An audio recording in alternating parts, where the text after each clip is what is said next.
Next year's profits may be the enemy to your 5-year existence.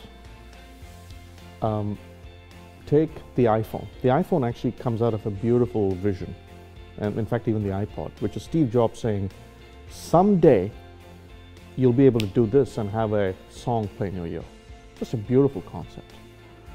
But today, actually this weekend, I used my iPhone as a level in assembling furniture. Right? And so the phone now has become so central to my existence. It's not just a communication device. And oh, by the way, even the communication means have proliferated, including things like WhatsApp and FaceTime, etc., etc. But it's also a device for productivity. It's a tool for doing various things. It's a tool for me to monitor my Nest Cam, so it's a security tool. It's a way for me to keep track of my kid, keep track of my car.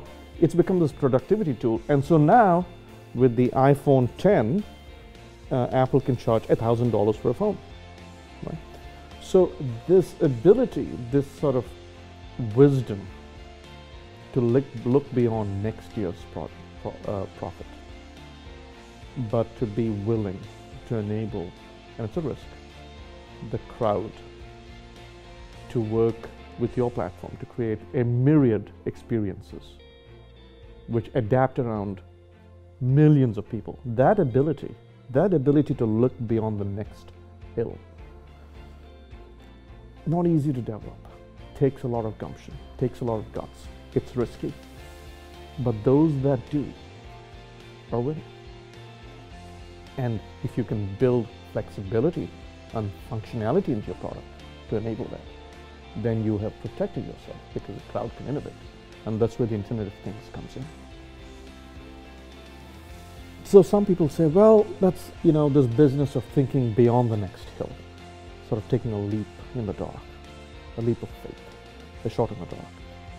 That's a luxury, you don't need it. Tell that to the poor taxi driver who had a wonderful business dropping Mrs. Smith to her bridge club every Thursday, and who's disrupted because Mrs. Smith's daughter gave her an iPhone with this app called Uber.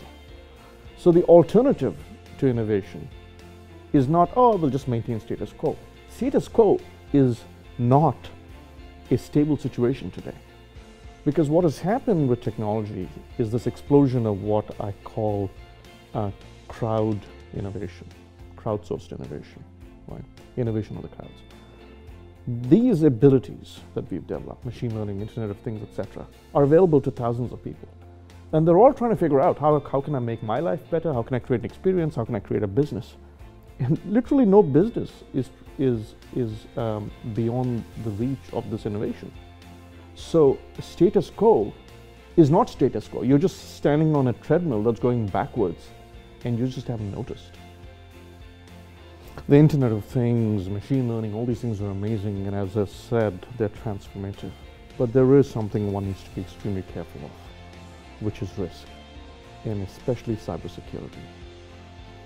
It is very conceivable that a company gets into this and then leaves the back door open, only to be hijacked by a malicious party, or even just by mistake, or even be someone malicious. And so one has to really think through some fundamental questions related to the architecture of your product, related to the use cases, related to where did you get that piece of hardware? Where did you get that firmware? Where did you get that webcam that you introduced on your product? Does that have a backdoor? Are you susceptible to a botnet attack? Is there a default password someone can hack into? And these remote hacks, they're silent killers. We don't see them, so we don't think they're tangible. But my 15-year-old's Raspberry Pi got hacked when she turned it on at MIT. And she was with me one weekend. She just turned it on for 30 minutes and someone attacked it because she hadn't reset the password. So one has to really think this through. And there are ways to do this in an orderly and secure way.